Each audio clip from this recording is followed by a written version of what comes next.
This small space seemed to go really well for you and B. Just a few things I want to comment on. First one, looking at the placement of your front cross at number 4. Now, the thing to keep in mind when you're looking at location on the front cross is that the closer to jump 4 you do it, you're going to get better control over the jumping. So you're going to get more of that parallel approach and tight turn over the wing. But what it's going to do is it's going to prevent you from getting as far downstream. So if you stay close at 4, you'll control the jump, but it does then possibly affect 5, 6. Now, if I was just looking at this from the objective of getting downstream, I would say you actually front crossed a little too close to 4 because you got stuck here holding your ground, working that recall. And then as you opened up out of it, you now opened up and had all this forward motion to the next jump. So you can see forward, forward. She jumps on that forward motion and jumps pretty big going to this wingless, almost reaches that outside edge here where she then has to kind of cut back in. So if the dog has to kind of land and cut back in to grab that jump, they probably landed too big. So that's kind of what we know about the front cross. Now, looking at the coaching side of things, because we've been working on her recalls, because we've been working on the tight turns, at this point in her training, at this point in her career, I think you made the right choice to control the jumping effort and sacrifice the send. So as long as you know you did that, as long as that was a conscious choice and you said, yes, I'm going to stay here for the jumping effort at this point is more of a priority, then good for you. If it was unintentional, then know that when you stay close to 4, it is in turn going to affect the next line there. So she was a little bit wide on 5 to 6. The question kind of is what you gained at 4 made up on, balanced out with 5, 6, because you probably had a better line 4 to 5 than most people, even though you may have had a worse line on 5 to 6. Now, watch kind of these lateral side shimmy steps. All right, oops, wrong diagram there. I was just trying to zoom in, wrong icon. So when you send, rather than just kind of like, turning and running into the front cross and rotating out, you do this like side shimmy grapevine step all the way over for the front cross. I would much prefer you just turn, run, rotate, and move out of it when you know that you want the 180, right? Because you're going to want to keep your shoulders facing her more when it's a threadle. So rather than keeping your shoulders kind of, you're basically, if you look at this, you're staying parallel. That's going to kind of that rotation towards her is better for the threadle. You want to rotate away when you want that 180, and it'll help give you a better separation between the two.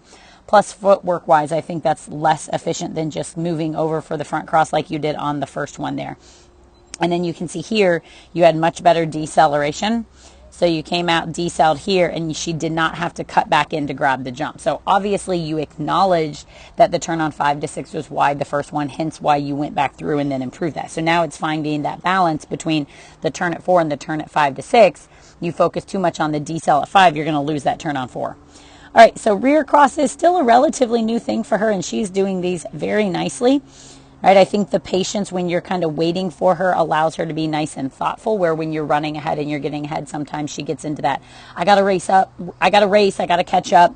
The rear cross is very smooth. I certainly don't think that they are the fastest option just because she is giving you a little bit of that head check on the waiting, but definitely smooth in terms of execution. All right, line cross here. Let me zoom out because we want to take a look at that tunnel exit. So basically you're looking after mental before physical. So right here you have mental. You could go ahead into that blind as early as now. You'll see she's kind of gaining on you. She's taking those strides. And if she commits to this jump on your right, she's going to think about going off here. So you get that blind done, but barely in time. You can actually see her break strides right there to switch leads. All right, to get her in over your left. Good deceleration there. Very nice, and a much better front cross. Again, you can see the controlling over 4 and then the forward motion that it then has on number 5. So you're really kind of balancing those out, trying to figure out what's going to be that best combination. These small spaces, very similar to Aries. It was funny because I watched both of them back to back, were awesome. Or I'm sorry, these challenges. They were beautiful. She did a great job with her forward send there. You did not need a spin. You did not need to go up there and hold your ground. You were able to cue her to her loop and take off, and then no issues with the push. With a lot of the large dogs, this push is probably going to be an issue with the bar. Dogs possibly wanting to cut behind the handler. She did great. The only thing that I would say on these absolutely has nothing to do with the agility is go ahead and cue your get it at the end. All right, so when we were probably back in May, we did a little bit with her go, go, go, which is that run ahead, run straight. Basically, literally run until you see no more.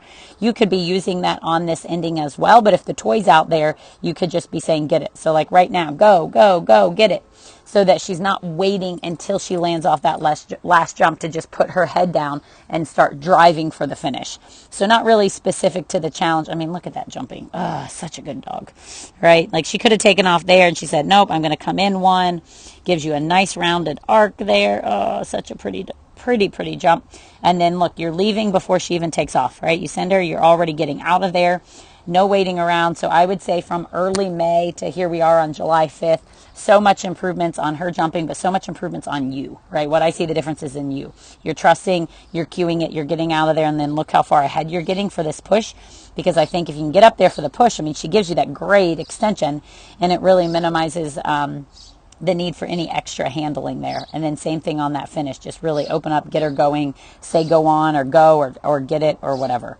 I suspect I might have to throw these in a side-by-side because I'm curious to see which of these openings would be faster for her. I kind of suspect the turn to the outside is, although having said that, she did that really well. Now, when I first watched this through and I saw your send and how far you were ahead here, I thought you were going to go into the blind. I thought, okay, she's going to deviate off the lesson plan, make a real good strategic choice. You easily could have gone in for the blind. Might have been a great alternative because now you don't have to work here.